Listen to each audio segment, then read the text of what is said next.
pilot who is familiar with the aircraft that was involved in the accident. Wing Commander A. Shaibu is an aviation medical specialist. Squadron Leader B.B. Agbosege is an aircraft accident investigator and engineer. Lieutenant General T.A. Amwakon is a clinical psychologist. Captain Paul Fojo is an aircraft accident investigator. Engineer Eric Ewusi is an aircraft accident investigator. And last but not least, Mamiefua Aswadankwa is a lawyer with the National Intelligence Bureau. Now, the presentation this morning of the findings of the team will be made by Captain Paul Fojo. Now, before he does, I need to give you a brief background into his expertise and the reason why he is suited to perform this particular assignment. Now, Captain Paul Fojo is a seasoned aviation expert with nearly 5 decades of experience spanning piloting, airline management, and aircraft accident investigation. He began his career in 1975 with Ghana Airways, rising to become a captain, instructor, examiner, and test pilot on the McDonnell DC-10 aircraft. He later held key leadership roles, including chief pilot and deputy CEO technical, where he oversaw flight operations and engineering. Notably, he led the successful qualification of Ghana for the FAA Category 1 status in 1997. He also flew with Saudi Arabian Airlines as a B747 captain from 2006 to 2011. Since 2011, he has worked as an aviation consultant, and in 2020, he was invited to join the Ghana Aircraft Accident and Incident Investigation and Preventive Bureau as an investigative expert. He is a full member of the International Society of Air Safety Investigators, USA, and has been part of and led aircraft accident incident investigations over the period. He currently serves as the head of investigations at AIB Ghana. Drawing on his expertise, Captain Fojo has represented AIB Ghana in a couple of military aircraft accident investigations. He holds an MSc in airline management from City University, UK, and a broad range of specialized qualifications, including certification in personnel licensing, ICAO, Switzerland, strategic management, IATA, Switzerland, flight operations, IATA, Switzerland, ICAO safety certificate, Morocco, MSG3 engineering management, Florida, USA, certificate in aircraft accident investigations, BAGIA, Liberia, certificate in advanced aircraft accident investigations, AIB, UK, certificate in accident investigations, Cranfield University, UK, FDR, CVR readout, and flight data analysis certification, ISASI, RCATIC, Rwanda. So you see that our expert presenter is suitably qualified for the role that he's about to perform. Let me also indicate that we are honored to have in our midst the Chief of the Air Staff, Air Vice Marshal Eric Ajimfrimpong. Welcome, sir. So at this stage, I wouldn't take any more of your time. I would invite Captain Fojo to take us through the findings of the investigations. Thank you very much.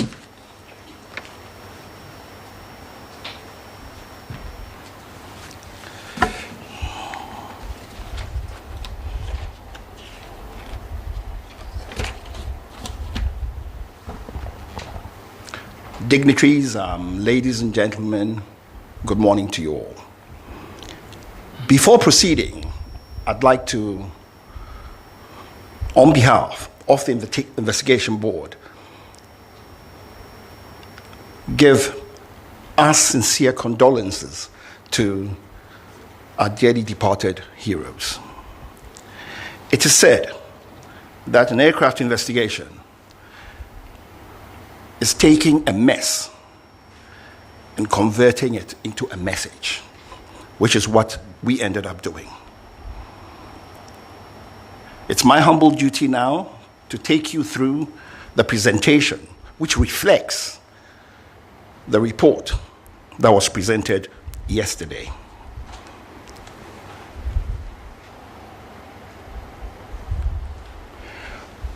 On Wednesday, 6th August 2025, the Z9EH tail number Golf Hotel Foxtrot 631 helicopter, operating a scheduled flight from Accra to Obuasi, was involved in a crash at Dampier Forest Reserve of Anochikro, Brofriedro, in the Adansi Ekruform district, Ashanti region. All 3 crew and 5 passengers on board died.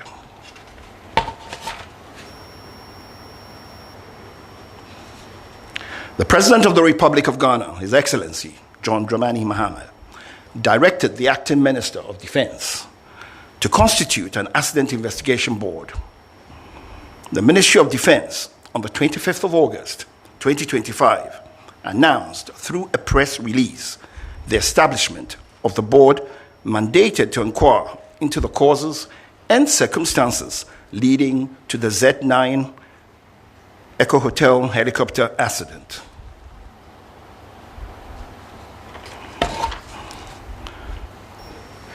This investigation has been conducted in accordance with the Ghana Air Force flying orders, the Ghana Air Force Air Staff Instructions, Annex 13 of the International Civil Aviation Organization's Convention on International Civil Aviation.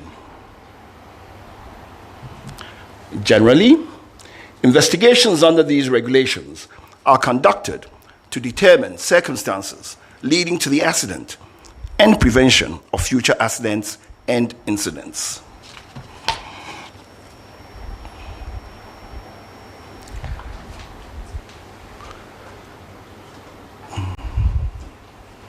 The final report, which was presented, came in a format which had 4 parts. Part 1, factual information. Part 2, analysis of the factual information. Part 3 were the conclusions, which includes the findings, the causes, and all contributory factors. And Part 4, the safety recommendations.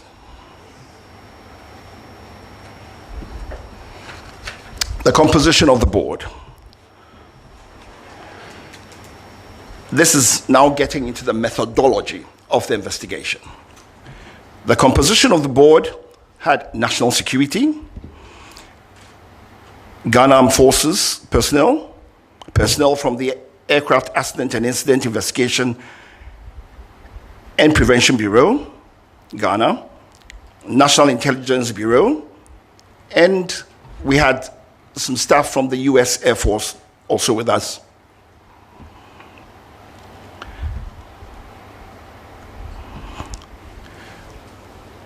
For the factual information evidence collection, we immediately had, on the 26th of August, a briefing by the preliminary investigation team, PIT as it's called.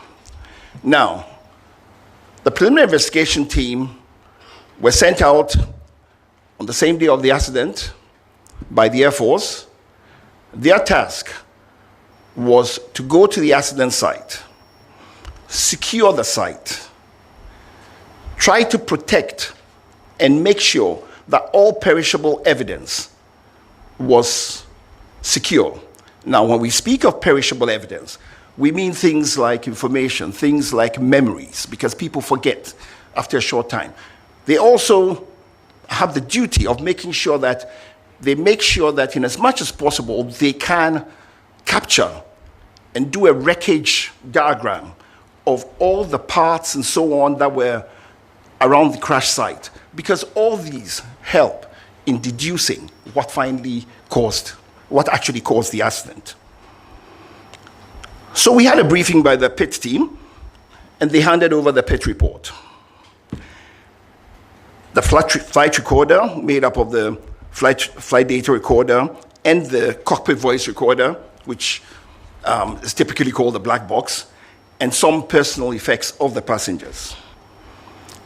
The team then started, having gotten this information, decided to proceed to the accident site to get first-hand knowledge of the accident site and to be able to interview witnesses and so on.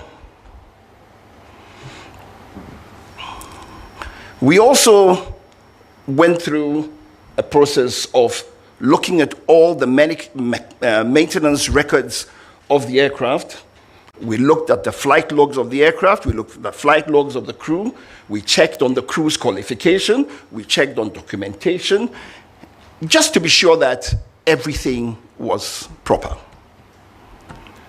The flight data and cockpit voice recorder were then transported to the AVIC Flight Decoding Center in Xi'an, China, from the 12th September to 22nd September 2025. Now, AVIC is the Aviation Industry Corporation of China. The aircraft is a Chinese aircraft. They were the manufacturers. They had the software and the hardware capable of decoding and giving us the data from the flight data recorder. So we had to go to them.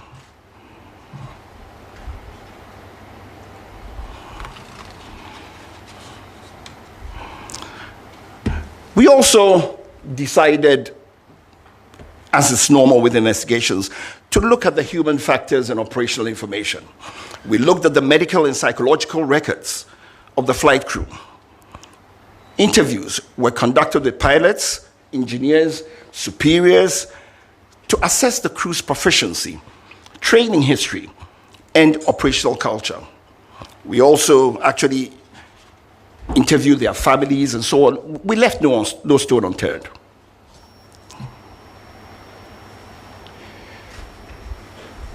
We also interpreted the weather. We looked at the weather on the day. And we looked at the META, which is the actual weather at the aerodromes. We looked at the TAFs, which are the terminal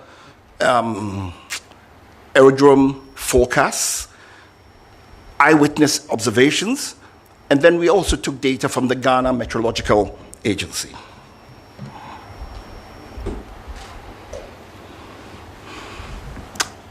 Next, the investigation team decided to look at the whole organizational and systemic processes under which the aircraft was operated. So we examined the Ghana Air Force policies, their flying orders, and their operational oversight mechanisms. We looked at crew authorizations. We looked at the air tasking order procedures.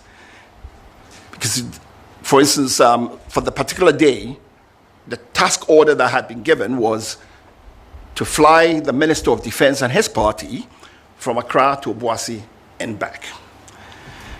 We looked at Air Force oversight, its safety culture, and the adequacy of risk management systems.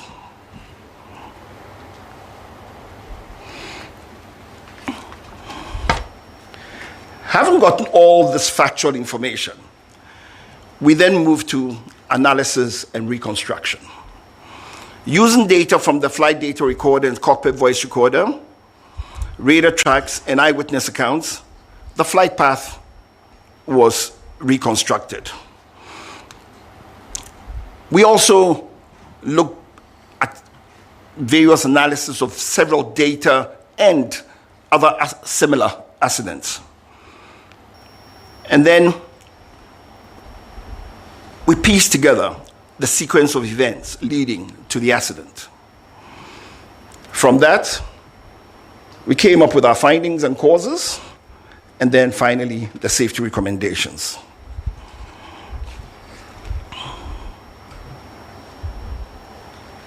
So, for the scope of flight, we looked at the history of the flight, we looked at the weather, we looked at the environment, we looked at the machine, that's the helicopter, we looked at human factors, the crew flying the plane.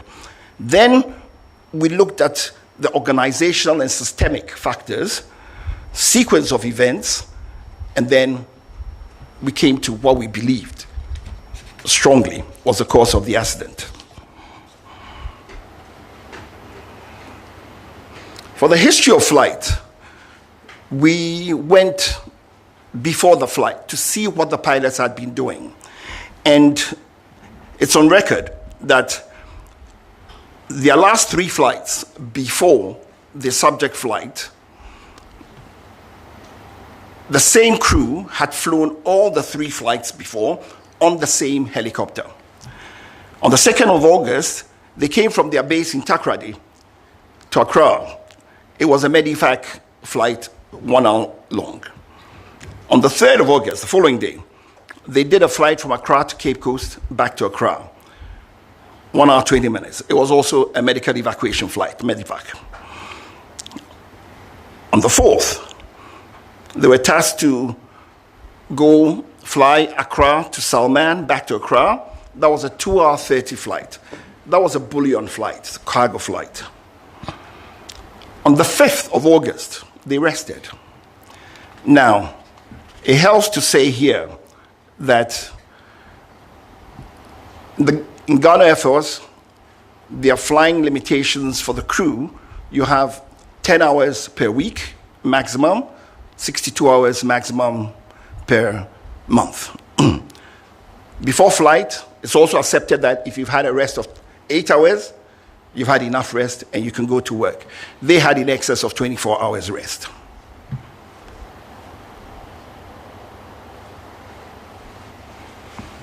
On Wednesday, 6th August, the crew for the Z9 aircraft, call sign, ISCAP, Hotel Romeo, India, planned to execute the task order for the Ministry of Defense. The flight was scheduled to depart at 8 a.m. with an estimated en route time of 50 minutes. The captain delayed the flight due to adverse weather in Accra, Kumasi, and Obuasi. The weather improved about an hour later. So, takeoff ended up at 12 minutes, 14 seconds after 9 a.m. Throughout the flight, the altitude changed to avoid low clouds. Now let me explain why this was so. The flight started out being conducted under visual flight rules. Now, if you're flying under visual flight rules, what it means is you're using visual references to navigate. It's a normal way of flying. So they were using visual cues to navigate to go to Obuasi. And so they had to stay away from cloud, in contact with the ground. So as the cloud base changed, they changed their altitude. Where they needed to avoid, they would avoid.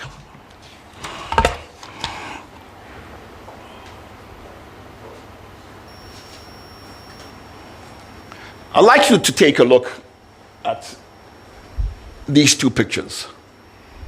Now, first of all, these pictures were taken in the environs of where the accident took place. Take note, it wasn't taken on the day of the accident, but it's just representative. The picture on the left shows the morning weather and shows you the visibility, gives you some idea of the visibility on the day. The picture on the right is taken from the same place, looking at the same area, and you can clearly see that you can make out the ridges in the terrain over there. And it's noteworthy that on the day of the flight, this visibility you are seeing that I'm telling you, you can't even see that as you can see. On the day, the visibility was much worse. From eyewitness accounts, the visibility was down to close to 200 meters at some point. This also shows a picture of actual weather from a passenger who was on board the aircraft, just to give you an idea. Weather in the southern Ghana was poor on the day, which delayed departure for about an hour. In Accra, conditions were misty, with visibility of about 5 to 7 kilometers and very low clouds, starting at only 700 to 1,100 feet above the ground. While the situation improved slightly later in the morning, the early hours were dominated by haze and overcast skies. In Kumasi, The weather was worse, with drizzle reducing visibility to around 4 kilometers and heavy low clouds sitting just 600 to 900 feet above the ground. Only Accra and Kumasi Aerodrome were available. Only Accra and Kumasi Aerodrome weather were available.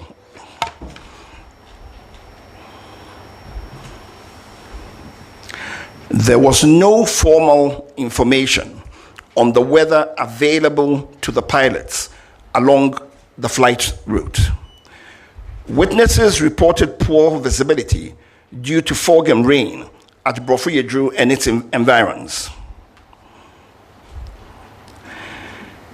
Environmental conditions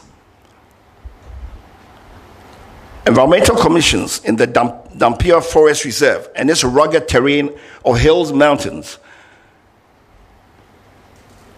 created conditions such that over such rugged terrain, you can have turbulence, downdraft, and other phenomena.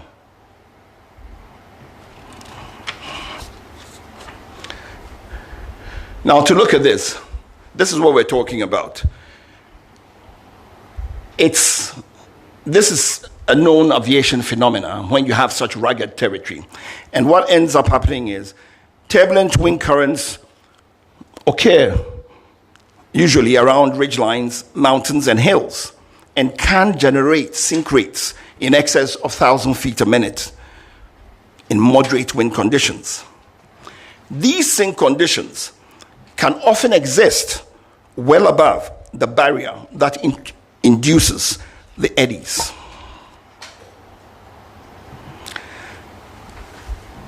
We assessed the aircraft to see if it was fit for purpose. The helicopter entered the Ghana Air Force Service in May 2015, having been manufactured in 2012, and it reached its 10-year service threshold on 18th May 2025. Aircrafts have periodic checks to make sure that they are fit for service. The Air Force has 25-hour checks, 50-hour checks, and 100-hour checks. The 10-year check for the helicopter is what was mandated for this helicopter. Now, as is usual, an operator, in this case Ghana Air Force, requested from the manufacturer an extension. And it's normal, happens in civil flying, happens with any type of flying. The manufacturer gave a 90-day extension to 18th August 2025. And basically, the helicopter met all the basic safety requirements. That notwithstanding, it sort of met a 100-hour check. So the Air Force also did a 100-hour check on the helicopter before the flight. The aircraft on the day was declared serviceable and duly signed off by both the engineers and the captain. The flight data report indicates that the helicopter was in good working condition. The helicopter, however, did not have some avionic safety enhancements.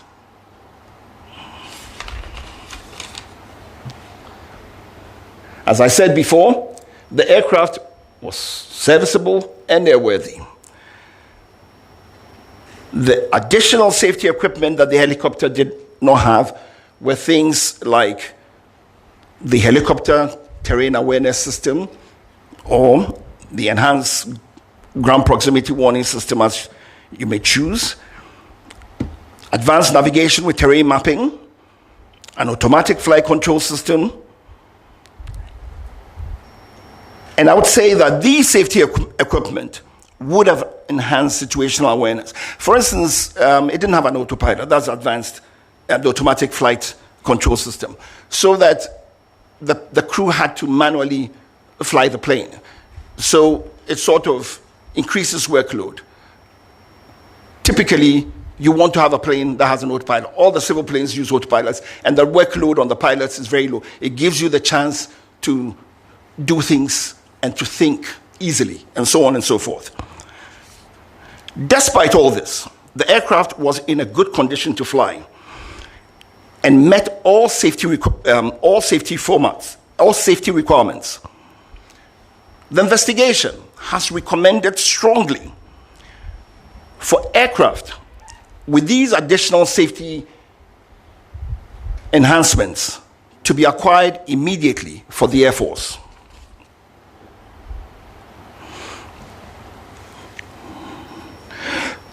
To rule out any potential human causes, we also examined the qualifications, experience, and competence of the crew.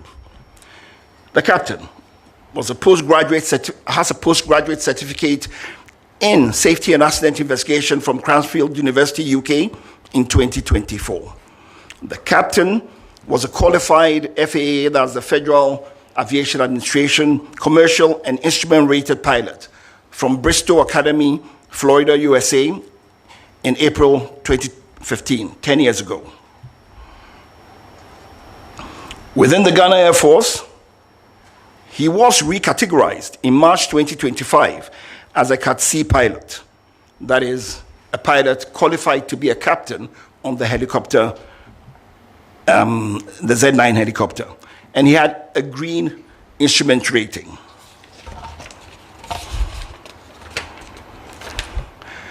In the Air Force, they have gradings for pilots, categories for pilots from A to D.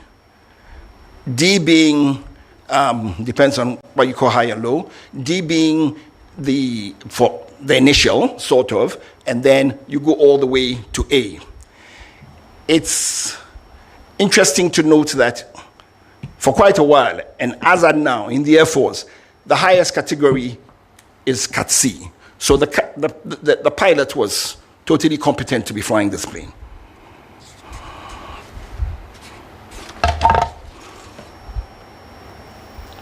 The co-pilot was also a qualified FAA commercial and instrument-rated pilot from Bristol Academy, Florida, and he qualified in April 2023.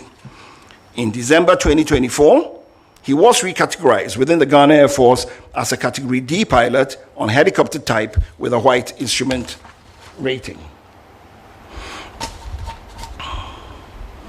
To further rule out any potential human causes, we examined the medical and psychological records of the crew. A review of the medical and personal records revealed no known medical or psychological conditions in the captain, co-pilot, or technician at the time of flight. All three were described by witnesses as calm, prepared, and professional during the pre-flight activities. Fatigue or medication was not considered to have materially affected their performance on the day of flight.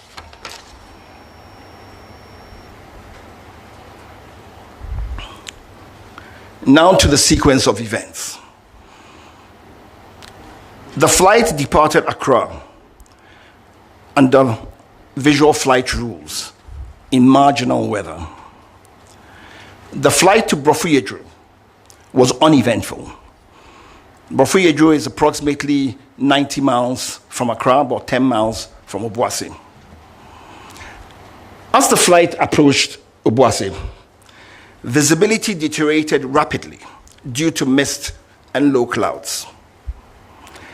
At 9:56, the crew entered IMC, which is Instrument Meteorological Conditions.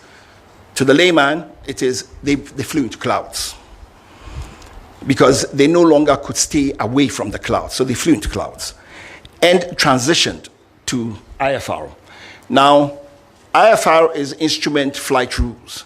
So what it means is they now transitioned from navigating using visual cues to now navigation solely on the aircraft's instruments. The crew then initiated a climb to cross terrain that they were aware of. They initiated the climb to cross the terrain. Seconds before impact, the crew stated that they could see the high ground below, so they had gone over it. Suddenly thereafter, the helicopter that was flying up without any change in its power or in the pitch, which we use to go up and down, suddenly lost height and impacted a ridgeline at about 1370 feet above sea level. And this was about 6.5 miles from the destination, and this happened at 9:58.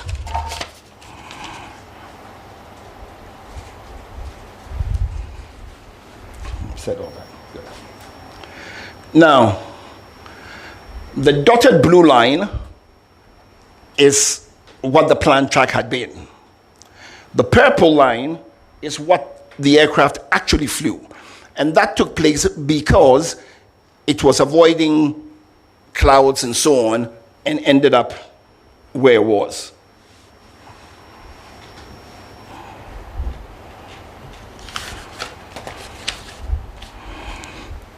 Now to our findings. The helicopter was airworthy, but it lacked additional safety enhancements. For instance, the terrain awareness warning system. Now, you know, the terrain awareness warning system, for instance, is predictive. So what it does is it tells you, warns you, it gives you a better picture of the situation and puts the pilots in a better, it gives them, puts them in a position to make better judgments, to be able to see everything and be able to foretell if there are any things that could possibly create a problem.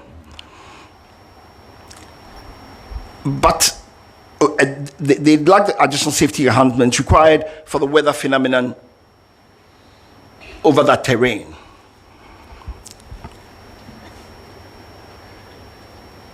There was adverse weather, there was limited visibility, there was rising rugged terrain, with this terrain induced complicating factors, and there were no ground-based navigational route aids en route. The investigation would like to say that from everything they gathered, the emergency response was very timely. The fact that the first responders managed to get to the site in about 2 hours was remarkable because the terrain has very steep slopes. It was raining, it was slippery. So it wasn't the easiest thing to do. When we went to the site, it was also raining and it was very slippery. And we struggled using sticks and everything to try to get up there. So looking at everything, we would say very confidently that the emergency response was very timely. The investigation determined that the accident was caused by the sudden loss of altitude and lift due to downdraft. This loss of altitude without change in power or pitch altitude is consistent with downdraft associated with changing environmental conditions over high terrain.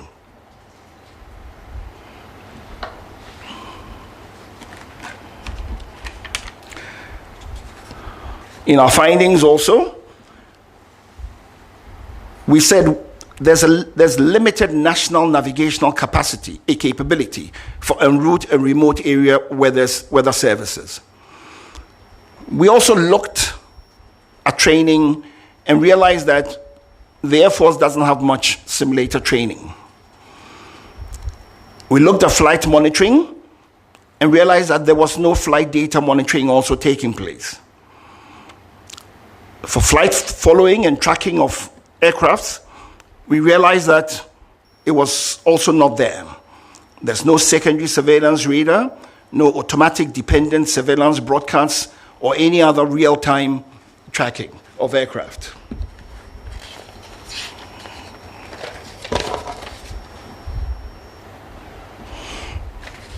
Our safety recommendations. There is a definite need to modernize the fleet of the Ghana Air Force. We have recommended that the Air Force acquire modern aircraft with terrain avoidance warning systems and modern navigation systems. that the aircraft should have cockpit voice recorders and flight data recorders, which are the audiovisual capable types. That the Air Force should invest in simulators for recurrent training. That they contract certified aviation weather provider or providers, and that Ghana as a nation should try to have en route navigational aids, especially in remote areas. The Air Force should seriously consider establishing flight data monitoring and en route tracking systems. And finally, we believe that they need to acquire ground support equipment, modernize what they have.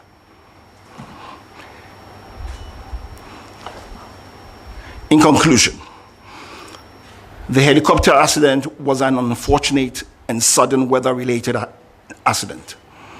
Implementing the safety recommendations will prevent the reoccurrence of future accidents. At this time, before I take any questions, I just want to give a few acknowledgements. I'd like to acknowledge the efforts and the support that the team had from the National Security Secretariat, led by the National Security Coordinator. It made what was a really difficult job for us much easier to do, and encouraged us to do and persevere to come up with these results. I'd like to say thank you also to the US team that joined us for a period of the investigation. The Chinese, some of us, when we went to China for the decoding and all the assistance that they gave us, they were very professional, and they worked with us and got us everything that we needed to be able to fully understand what happened. I'd also like to acknowledge the lead investigator, who in truth is not here today, Air Commodore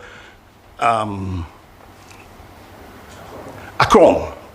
He is on national duty outside, but he was a lead investigator and he worked really hard.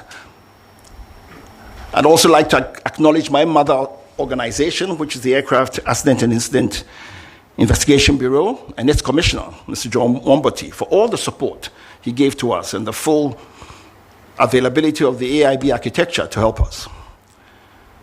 And to the team that did this investigation, for their open-mindedness, their objectivity, their logic, their diligence and perseverance, and their dedication and commitment for over 2 months, working close to 7 days every day, sometimes from morning 9 till 9 at night, because we knew the country was hungry to know what had happened. And finally, I'd like to thank God for blessing us and giving us the fortitude, the mindset, and for guiding us to come up with this report, which we hope will bring closure to the families of our departed heroes and to the nation. Thank you.